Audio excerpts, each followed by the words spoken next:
여러분 안녕하십니까? 광주 MBC 뉴스투데이입니다. 먼저 오늘의 주요 뉴스입니다. 광주 전남 지역에서도 어제부터 메르스 관련 안심병원들이 운영되기 시작했는데 시민들의 반응은 대체로 호의적이었습니다. 광주 유대메르 개막을 앞두고 조직위원회가 오늘부터 분야별로 리허설을 진행합니다. 광주의 최대 현안인 자동차 100만 대 생산기지 구축 사업이 국비 지원 사업으로 확정돼 사업 추진에 탄력이 붙게 됐습니다. 전라남도와 경상도가 수십 년 동안 해상경계선이 있냐를 놓고 갈등을 빚어왔는데 최근 대법원이 해상경계선이 존재한다고 판결했습니다. 세월호 참사로 지난해 얼어붙었던 지역 경제가 메르스 확산세로 인해 또다시 움츠러들고 있습니다. 경기 부양 대책을 서둘러 내놨지만 현실성이 떨어져 마음만 급했다는 비판이 나오고 있습니다. 신광하 기자가 보도합니다. 지난 주말 기아 타이거즈의 홈 경기가 치러진 광주 기아 챔피언스 필드. 썰렁한 관중석은 메르스 사태가 발생한 뒤 채워지지 않고 있습니다. 그래도 현장감을 있기 위해서 마스크를 다 쓰고 이렇게 야구장에 구경을 왔습니다. 하루 2만 명을 넘어섰던 호남선 KTX 이용객은 메르스 사태 이후 8천 명 이상이 빠지며 37% 급감했습니다. 전남을 찾기로 했던 해외 관광객 1,900명이 예약을 취소했고 국내 수학여행단 방문도 없던 일이 됐습니다. 전남의 30개 호텔에서 8,100여 명이 예약을 취소했습니다. 특히 전통시장은 전남에서 메르스 환자가 발생한 뒤 20% 매출이 급감한 것으로 나타났습니다. 전라남도는 공공기관과 기업 구내식당 휴무일을 확대해 지역식당 이용을 유도하고 여름휴가 조기 사용운동을 벌일 계획입니다. 전통시장 장보기, 숙박업소 이용, 맛집 방문, 지역 농수산물 구매 운동도 함께할 예정입니다. 지역 상공인 간담회를 지속적으로 개최하여 업종별 대표자들이 참석해서 안정적으로 생업에 종사할 수 있도록 추진을 하겠습니다. 다중이용시설 방문 자제를 내세운 보건당국의 메르스 방역 대책과 외부 활동을 늘리라는 소비 진작 대책. 실효성을 얻기는 쉽지 않고 주민들의 혼선만 부추길 수 있다는 지적입니다. MBC 뉴스 신광하입니다. 메르스에 대한 불안감이 가시지 않고 있는 가운데 광주 전남 지역에서도 안심병원들이 운영되기 시작했습니다. 시민들의 반응은 대체로 호의적입니다. 조현성 기자입니다. 메르스 안심병원으로 지정된 광주의 한 종합병원입니다. 현관 입구에서 발열 여부를 점검받고 방문 기록을 남겨야 병원에 들어갈 수 있습니다. 이 병원에서 면회는 오후 1시에서 3시까지 2시간 동안만 허용되는데 환자나 병문안을 온 사람이나 면회 시간 제한 조치가 오히려 반갑습니다. 근데 제가 올해는 못 있었습니다. 조금 불안해가지고 올해 그거 환자도 저보고 빨리 가라고 그랬거든요. 환자분들도 이해하시고 많이들 도와주시고 있는 것 같아요. 네. 메르스 안심병원은 메르스의 병원 내 감염을 우려하는 일반 환자들을 위해 호흡기 질환자와 일반 환자를 분리해 진료하는 병원을 말합니다. 폐렴 환자의 경우 1인실에서 치료를 받고 메르스 음성 판정을 받아야 중환자실에 들어갈 수 있습니다. 바이러스 질환이기 때문에 우리가 외부 진료소를 이렇게 설치를 해서 선별적으로 진료를 잘 해낸다면 이번에도 큰 문제 없이 잘 넘기리라 생각이 됩니다. 지난주 1차로 광주 전남 지역 9개 병원이 지정돼 운영을 시작한 데 이어 4개 병원이 추가로 선정됐습니다. 2차로 안심병원으로 지정된 병원은 조선대병원과 전남중앙병원, 해남병원과 순천중앙병원 등입니다. 메르스 공포가 수도권에 비해 상대적으로 낮은 광주 전남이지만 대다수 지역병원에서도 환자가 급감한 상황입니다. 하지만 일부에서는 환자 쏠림 현상과 안심병원의 의료기관의 진료 기피 등 혼란을 가중할 수 있다는 지적도 제기하고 있어 국민안심병원이 메르스에 대한 불안감을 얼마나 덜 수 있을지 주목됩니다. MBC 뉴스 조현성입니다. 보성 113번 환자 접촉자들이 질병관리본부의 현황에 공식적으로 포함되면서 광주 전남의 격리 대상자가 300명을 넘어섰습니다. 접촉자들의 최대 잠복기인 이번 주가 광주 전남 메르스 대응의 고비가 될 것으로 보입니다. 양현승 기자가 취재했습니다. 전남의 국가지정 격리병상인 국립목포병원도 메르스와 관련해 격리 입원자가 발생했습니다. 50대 여성 1명이 37.5도 이상의 미열 증상으로 격리됐고 의심 환자 단계는 아닙니다. 이 여성은 지난 7일 113번 메르스 환자와 결혼식장에서 2시간가량 접촉했으며 1차 검사에서는 음성 판정됐습니다. 저희가 긴급히 후송을 했습니다. 그래서 현재 목포병원에 입원 조치하고 아침에 검체 채취해서 검사했는데 음성으로 1차 판정이 됐습니다. 그래서 이분은 조금 더 지켜보면서 2차까지 이제 검사 결과 보겠다. 보성 113번 환자가 격리되기 전까지 접촉한 대상은 597명으로 조사돼 질병관리본부에 보고됐습니다. 이 가운데 타 지역 거주자를 제외한 광주 전남의 자택 입원 격리 대상은 모두 361명으로 늘었습니다. 메르스 검사가 계속 진행 중인 가운데 113번 환자를 뺀 나머지 접촉자들은 모두 음성으로 나타나고 있습니다. 113번 환자가 마지막으로 일상생활을 한 지난 7일 오전을 기준으로 접촉자들의 최대 잠복기는 오는 21일. 자택격리실 때는 1대1 전담 공무원을 정해 관리하고 편의점 해열제 구매자를 보건소에 즉각 알리도록 하는 등 메르스 관련 동향에 촉각을 세우고 있습니다. 여기에서 해열제를 사오신 분들이 굉장히 열이 많거나 이런 분들은 가까운 보건소에 안내하고 병원에 가도록 다시 한번 챙기고 있다. 또 행정자치부에 역학조사원과 보건소, 격리치료병원 등에 투입될 의사와 간호사 등 의료 인력 지원을 요청했습니다. MBC 뉴스 양현승입니다. 오는 27일로 예정된 공무원 임용시험을 앞두고 광주시와 전라남도가 메르스 확산 방지 대책을 준비하는 등 바짝 긴장하고 있습니다. 광주시와 전라남도는 시험 당일까지 메르스가 진정되지 않을 경우에 대비해 격리 대상자 파악과 발열 감시기 설치, 마스크 배부 등 다양한 대비책을 준비하고 있습니다. 오는 27일 치러지는 지방공무원 임용시험에는 광주의 경우 7,700여 명, 전남은 11,700여 명이 지원했습니다. 기아차 광주 공장이 메르스의 사내 유입을 막고 유대회 성공적인 개최를 지원하기 위해 다음 달 20일까지 6주 동안 매주 한 차례씩 공장과 인근 지역을 대상으로 방역을 실시하기로 했습니다. 고용 인원이 8,000명에 이르는 기아차 광주 공장은 메르스 예방을 위해 공장 4개 출입문에 열화상 카메라를 설치해 운영하고 있고 식당과 통근버스 등 다중이용시설에 손소독제 등을 비치해 놓고 있습니다. 오늘은 갑작스럽게 쏟아지는 소나기에 대비하셔야겠습니다. 광주의 한낮 기온이 30도까지 오르면서 어제만큼 덥겠는데요. 이렇게 기온이 크게 오르면서 대기가 불안정해져 특히 전남 동부 내륙을 중심으로 5에서 30mm가량의 비가 쏟아지겠습니다. 접는 우산 하나 챙기면 도움이 되겠습니다. 바닷가에 안개가 들어오면서 안개가 짙게 드리워져 있는데요. 특히 진도와 목포, 흑산도에는 새벽부터 안개주의보가 발효 중입니다. 조업하거나 선박하는 분들은 각별한 주의가 필요하겠습니다. 날씨였습니다. 오늘로 유대회가 딱 17일 남았습니다. 이 선수단 등록 등 막바지 준비에 여념이 없는데요.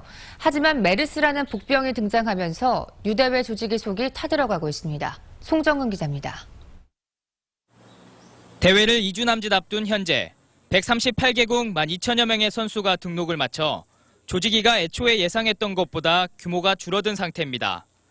조직위가 대회 흥행의 열세라고 주장하는 북한 선수단 역시 아직까지 등록을 하지 않고 있습니다.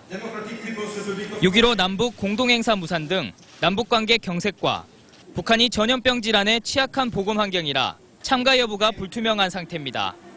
하지만 인천 아시안게임 때도 북한이 2주 전에 참가를 신청한 적도 있습니다. 북한 같은 경우에는 대회가 시작하기 한 열흘에서 2주 사이 그때 이렇게 이제 그 신청 여부를 갖다가 하는 경우가 통상적으로 많이 있었습니다. 메르스 여파로 인해 조직위의 입장권 판매 실적 역시 조조한 상태입니다. 조직위는 개폐회식을 비롯한 경기 입장권까지 60억 원을 판매하는 것을 목표로 하고 있지만 현재까지 30% 정도인 19억 원어치가 팔렸습니다. 게다가 단체로 표를 예매했던 학교 등에서 메르스 여파로 취소 여부를 묻는 문의도 잇따르고 있습니다. 메르스 여파로 다소 추첨을 뿐만 아니라 기존의 입장권을 구면 쪽에서도 취소 이런 이야기가 들어오고 있습니다. 광주 하계 유니버시아드가 메르스와 남북관계 경색 등의 난제가 잘 풀리면서 성공적인 출발을 할 수 있을지 주목됩니다. MBC 뉴스 송정근입니다. 광주 유대회 개막을 앞두고 조직위원회가 분야별로 리허설을 진행합니다. 광주하계 유니버시아드 조직위원회는 오늘 주경기장에서 대테러 종합 모의 훈련을 실시하고 선수촌에서는 참가 선수단의 입촌에 대비한 예행 연습을 진행하기로 했습니다. 또 23일에는 선수촌에서 시식회를 열어 식음료 서비스를 점검하고 27일부터는 경기장별로 리허설을 진행할 예정입니다. 광주 유니버시아드 대회 입장권이 특별 할인 판매됩니다. 광주 유대회 조직위는 세계 대학생 스포츠 스타들의 경기 관람 기회를 제공하기 위해 조기 예매 할인은 끝났지만 20인 이상 단체나 장애인, 학생 등에 대해서는 최저 10%에서 최고 50% 할인해주기로 했습니다. 또 한국철도공사와 연계해 내일로 티켓 소지자도 개폐 배식은 40%, 일반 경기는 2,000원 할인됩니다. 기상청이 광주 유대회가 끝날 때까지 맞춤형 기상정보를 제공합니다. 기상청은 오늘부터 다음 달 14일까지 이동식 관측 장비와 현장 지원반을 동원해 37개 경기장에 대한 각종 기상정보를 제공하기로 했습니다. 특히 조정이나 골프, 야구 등 날씨에 민감한 종목들은 강수나 바람 등의 기상정보를 실시간으로 제공하고 바람에 민감한 종목의 경기 운영을 돕기 위해 3차원 바람장 예측 모델도 운영하기로 했습니다. 광주 유니버시아드 기간 동안 시내버스 전용 차로제 운영 시간이 늘어나고 차량 2부제가 자율 시행됩니다. 광주시는 대회 기간 선수촌과 경기장 주변 등의 교통 혼잡을 최소화하기 위해 선수단 입총 기간인 오는 26일부터 다음 달 17일까지 선수촌 주변을 통제하기로 했습니다. 버스 전용 차로도 오전 7시부터 4시간, 오후 2시부터 6시간 확대됩니다.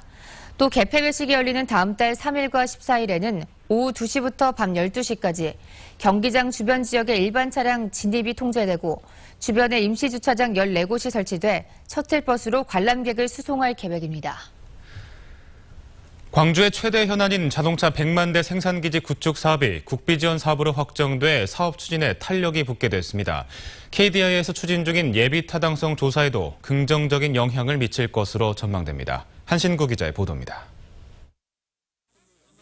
광주의 미래 먹거리의 하나로 꼽히는 자동차 100만 대 생산기지 건설. 지난 대선 당시 여야 후보의 지역 대표 공약으로 출발한 이 사업에 첫 물꼬가 튀었습니다. 산업자원부가 최근 내년도 예산에 자동차 100만 대 생산기지 및 클러스터 구축 사업에 5억 원을 반영해 기획재정부로 넘겼습니다. 국비 예산에 반영을 시켜서 이제 본격적으로 내년부터 추진을 좀 기반을 조성하는 사업을 내년부터 본격적으로 추진할 수 있도록 될 수 있다는 점에서 큰 의미가 있다고 할 수 있습니다. 광주시가 요구한 사업명과 사업비를 그대로 반영해 지속적인 예산 지원에 대한 상징성이 크고 올해 초부터 KDI가 진행 중인 예비 타당성 조사 결과에도 청신호가 켜졌습니다. 특히 예비 타당성 조사를 통과할 경우엔 기획재정부와 국회 심의 과정에서 예산 증액 등에도 탄력이 붙을 전망입니다. 자동차 100만 대 생산기지 및 클러스터 조성 사업은 부품업체 등 제조업 경쟁력 강화와 함께 친환경 자동차 집적단지로 발돋움하는 것을 목표로 하고 있는데 국비 4,800억 원 등 8,347억 원이 투입돼 내년에 시작해서 오는 2021년 완공될 예정입니다. MBC 뉴스 한신구입니다. 광주시의회 심철희 의원이 상록회관 부지를 도심공원이나 체육공원으로 조성해 시민의 품으로 돌려줘야 한다고 주장했습니다. 심 의원은 시의회 임시회 5분 발언을 통해 상록회관 부지에 고층 아파트를 건립하기 위한 어떠한 용도 변경이나 도시계획 변경이 용인돼서는 안 된다며 이같이 밝혔습니다. 상록회관에는 벚나무 군락과 함께 300년으로 추정된 팽나무 등 51종의 18,000주의 나무가 식생돼 있습니다. 비리 의혹이 제기되고 있는 광주 시립예술단에 대해 광주시가 특별감사를 하는 방안을 검토하고 있습니다. 광주시는 어제 시의회 임시회 본회의에서 수당 부정 지급과 허위 영수증 제출 등 시립예술단의 각종 비리 의혹을 해소하기 위해 특별감사를 실시하는 방안을 적극 검토하고 있다고 밝혔습니다. 또 시립예술단의 개혁과 발전을 위해 TF팀을 구성해 각계의 의견을 수렴하는 방안도 검토하고 있습니다. 광주지법 제1형사부는 홍복학원이 광주시 교육감을 상대로 제기한 시정명령 취소 청구 소송에 대해 기각 결정을 내렸습니다. 재판부는 홍복학원 산하 교장 2명의 직위가 상실됐으니 후속 인사조치를 하라는 취지의 시교육청의 처분은 적법했다고 판시했습니다. 광주시 교육청은 지난해 교육부의 결정에 따라 홍복학원 교장 2명에 대한 직위 상실을 통보했지만 홍복학원은 이에 불복해 소송을 냈습니다.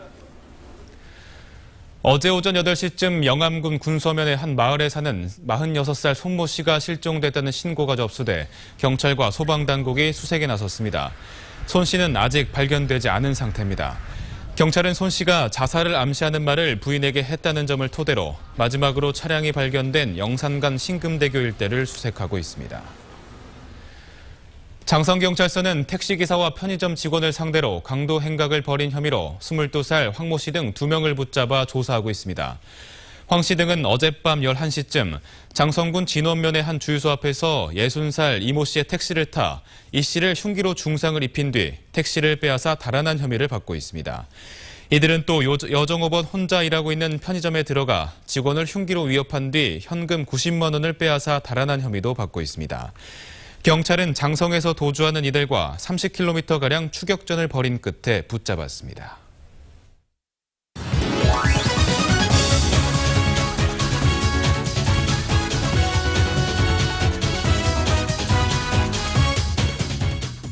스포츠투데이입니다.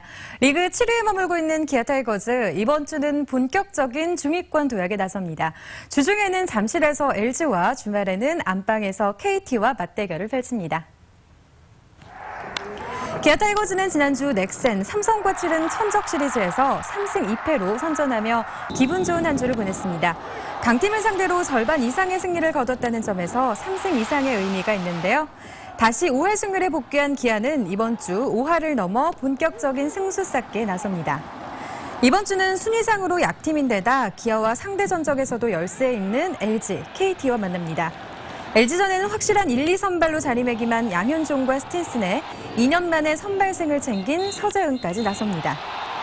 긴 부진에 빠져 9위에 머물고 있는 LG를 확실히 잡고 KT전을 이어가겠다는 각오입니다. 최근 KT는 강해진 공격력을 뽐내며 이번 달 치른 12경기에서 7승 5패를 기록하고 있습니다. 반등을 준비하고 있는 KT에게 결코 만만한 상대는 아니지만 올 시즌 맞대결에서 기아가 6승 6패로 100% 승률을 자랑하고 있는 만큼 이번 주말 KT전도 좋은 결과를 기대해 볼 수 있습니다. 5회 승률에서 줄타기 중인 기아, 이번 주 약팀을 상대로 승수 쌓기에 성공할 수 있을지 기대됩니다. 기아 타이거즈는 오늘부터 잠실에서 LG와 주중 3연전을 치릅니다. 기아는 오늘 양현종 선수가 나서며 한 주의 시작을 승리로 출발하겠다는 각오입니다. LG의 선발은 류재국 선수입니다. 지금까지 스포츠투데이였습니다. 전라남도와 경상도는 수십 년 동안 양 도 사이에 해상 경계선이 있느냐를 두고 갈등을 빚었는데요. 최근 대법원은 해상 경계선이 존재한다고 판결했습니다. 권남기 기자입니다. 지난 2011년 7월 여수시와 해경은 경남 지역 선적 멸치잡이 어선 80여 척을 단속하고 김모 씨 등 31명을 고발했습니다. 해상 경계선을 넘어 전남 지역 어장에서 조업을 했다는 이유였는데 김 씨 등은 도 경계선이 존재하지 않는다며 무죄를 주장했습니다. 지난 11일 4년 동안의 법정 다툼 끝에 대법원은 전남과 경남 사이의 바다엔 도 경계선이 존재한다고 판결하고 김 씨 등의 상고를 기각했습니다. 대법원은 지방자치단체 관할구역 경계의 원천적인 기준은 지난 1948년 8월 15일 정부 수립 당시의 경계이며 이에 가장 근접한 1973년도 국토지리정보원 지형도상의 경계선이 양도의 해상 경계선이라는 원심의 판단에 문제가 없다고 봤습니다. 그동안 수산업 관련법엔 경상남도와 전라남도의 도 경계선 사이에 해역이란 표현이 있었지만 정작 경계를 규정한 조항은 없었습니다.